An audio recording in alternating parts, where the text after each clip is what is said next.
இன்று காலை பிற மத சடங்குகளை அவமதித்து சமூக ஊடகத்தில் காணொலி பதிவேற்றம் செய்த ஆஸ்ட்ரோ நிறுவனத்திற்கு சொந்தமான வானொலி நிலையத்தின் ஊழியர்கள் மீது விரிவான விசாரணை மேற்கொள்ள மலேசிய தொடர்பு மற்றும் பல்லூடக ஆணையம் MCMC பணிக்கப்பட்டுள்ளது.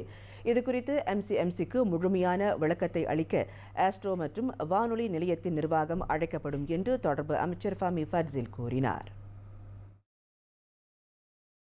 வானொலி நிலைய ஊழியர்களின் நடவடிக்கை குறித்து பல்வேறு தரப்பினர்களிடமிருந்து தொடர்பு அமைச்சுக்கு புகார் கிடைத்ததாக இன்று வெளியிட்ட ஓர் அறிக்கையில் ஃபமி ஃபட்சில் கூறினார்.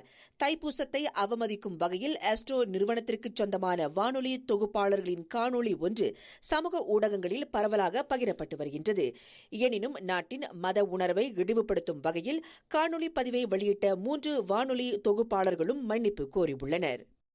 மற்றொரு நிலவரத்தில் வானொலி நிலைய ஊழியர்களின் காணொலிக்கு மலேசிய இந்து சங்கம் கடும் கண்டனம் தெரிவித்துள்ளது. தைப்பூசத்தின் காவடி ஆட்டத்தை கேலி செய்யும் வகையிலான அவர்களது நடவடிக்கை மலேசியாவில் உள்ள இந்துக்களின் மத உணர்வுகளை அவமதிக்கும் வகையில் இருப்பதாக அதன் தலைவர் கணேசன் தங்கவேலு தெரிவித்துள்ளார்.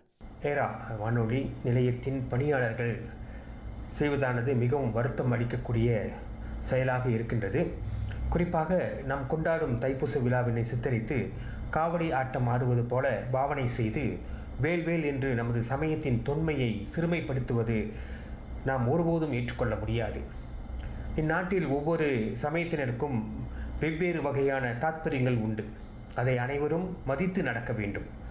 இதனிடையே பல்லின மக்கள் வாழும் நாட்டில் உணர்ச்சி பூர்வமான சமய விவகாரங்களில் தலையிடுவதில் மலேசியர்கள் தவிர்க்க வேண்டும் என்று அவர் கேட்டுக் கொண்டார். அதேவேளையில் காவல்துறையும் தொடர்புத்துறை அமைச்சும் இவர்கள் மீது உரிய நடவடிக்கை எடுக்க வேண்டும். அதோடு இவ்வானொலி நிலையம் இந்து சமுதாயத்திடம் வகைங்கிற மன்னிப்பு கேட்க வேண்டும் என்று இவ்வேளையில் அடியேன் கேட்டுக்கொள்கின்றேன். இவ்விவகாரம் தொடர்பில் அரசாங்கம் உரிய நடவடிக்கை எடுக்கவிருப்பதால் மலேசியர்கள் பொறுமை காக்க வேண்டும் என்றும் கணேசன் வலியுறுத்தினார்.